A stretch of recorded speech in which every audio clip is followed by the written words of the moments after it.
कैसे हो दोस्तों। आशा करता हूँ आप सभी स्वस्थ होंगे। आज हम जानेंगे हमें कैसा आटा खाना चाहिए। कोई डॉक्टर हमें ये नहीं बताता या बताएगा कि हमें कैसा आटा खाना चाहिए। हमारे जो बड़े बुजुर्ग होते थे वो हमें बताते थे, लेकिन वो बातें पीछे छूटती जा रही हैं। नमस्ते, राम राम, सत श्री अकाल, आदाब। आप सभी का स्वागत है मेरी इस वीडियो में, जिसमें मैं एक ऐसे टॉपिक पर बात करूंगा जो सभी भारतीयों के स्वास्थ्य से जुड़ी हुई है। स्वास्थ्य से संबंधित जो बातें जुड़ी हुई हैं वो हमारी खाने से संबंधित, जो हम खाते हैं, कैसा हम भोजन करते हैं और किस चीज़ का करते हैं। जैसे गेहूं के आटे का भोजन करते हैं, मक्की का करते हैं, मल्टीग्रेन आटा हम यूज़ करते हैं। ये सभी प्रकार की जो चीज़ें हैं ना, उनमें सबसे जो अहम बात है उस पर मैं बात करूँगा। आप चाहे मल्टीग्रेन आटा बनाएं या गेहूं का आटा बनाएं, पर जो उसके अंदर जो आटा बनाने की प्रक्रिया है वो सबसे महत्वपूर्ण है। इसमें मैं 3-4 बातें बताऊंगा, जो बातें आप अगर अपने दिनचर्या में शामिल करेंगे तो कभी भी आपका पेट खराब नहीं होगा, कभी भी स्वास्थ्य में कोई दिक्कत नहीं आएगी। सबसे पहली बात जो है वो ये है कि गेहूं को हम अच्छे तरीके से साफ़ कर लेते हैं, जिसमें कोई भी कंकर पत्थर मिट्टी कुछ भी ना हो। ये तो सभी करते हैं, ये वैसे बताने की बात भी नहीं है। दूसरी बात जो है वो आटा हमारा कैसा होना चाहिए, ये चीज़ महत्वपूर्ण है। जब हम आटा जो पिसवाते हैं, चाहे हम बाहर चक्की से पिसवाएं या अपने घर पे आटा जो पीसते हैं, वो हम आटा कैसा बनाते हैं। वो कई कहते हैं ना कि बोले कौन सी चक्की का आटा खाते हो, तो वो कौन सी चक्की का आटा खाते का मतलब यही होता है कि भाई कैसा आप आटा खाते हो जो इतने स्वस्थ हो। तो सबसे पहला जो काम हमें करना है ना, वो जो जब हम अपना आटा पिसवाते हैं, बाहर से पिसवाते हैं, तो उसको बोलना है कि भाई हमारा जो आटा है ना वो मोटा पीसना है, अपने मोटा दरदरा।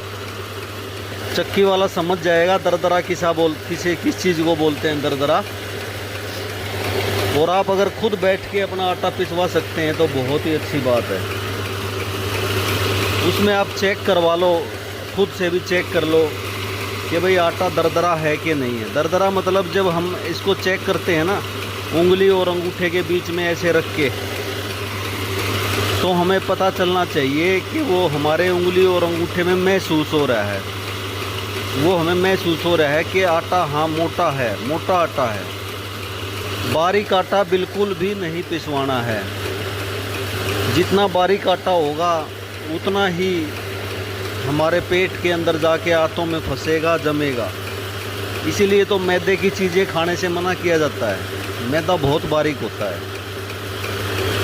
और जो हम डेली रूटीन में जो हम अपनी रोटी बनाते हैं ना, अगर हमारा आटा दरदरा होगा, मोटा होगा, तो हमें पेट से संबंधित जो समस्याएं हैं वो कभी नहीं होंगी।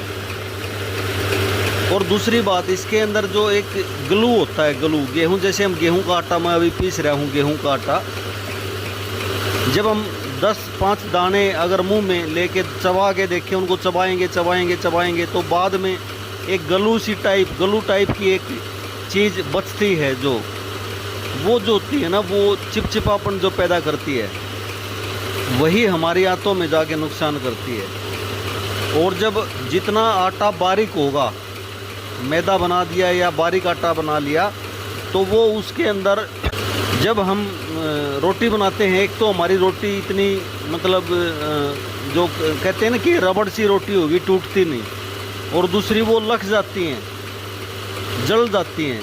उसका कारण यही होता है कि वो आटा ज़्यादा बारीक है। और उसके अंदर जो वो ग्लू जो मैं आपको बता रहा हूँ, कार्बोहाइड्रेट, वो हमारे पेट के अंदर जाके वो एक ग्लू का काम करता है और वो आंतों से चिपक जाता है और वो पेट को साफ़ नहीं होने देता है बड़ी आंत में।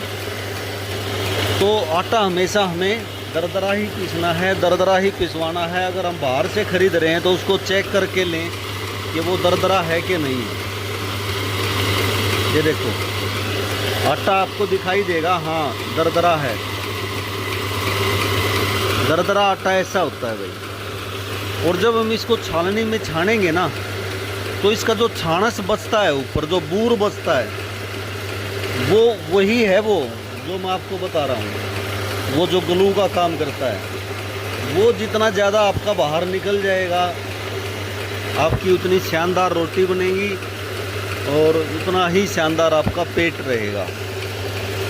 तो ये जो बहुत ज़रूरी बात है वो ये है। और एक नंबर 2 दूसरी बात, एक चीज़ का और भी बहुत ध्यान रखना है, वो आप लोगों ने ये रखना है कि जब भी आप आटा पीसें या पिसवाएं या आटे की थैली लेके आएँ, तो बहुत ज़्यादा एक बार में ना लेके आएँ, ना पीसें। सिर्फ 5-7 दिन का, मैक्सिमम 7 दिन का ही आटा आप अपना पीस के अपने पास रखें और फिर ताज़ा नया पिसवाएं। तो ये अगर आप करेंगे तो बहुत ही अच्छा स्वास्थ्य आपका रहेगा। मैक्सिमम ज़्यादा से ज़्यादा 7 दिन का आटा आप रखो, उससे ज़्यादा नहीं। और उसके बाद नया अपना ताज़ा पिसवाओ और मोटा ही पीसना है। मोटा पीसेंगे, ये बात आप गांठ बांध लो। मोटा अनाज खाओगे, मोटा पीसोगे, उतने ही अच्छे स्वास्थ्य के धनी रहोगे। धन्यवाद सभी का देखने के लिए।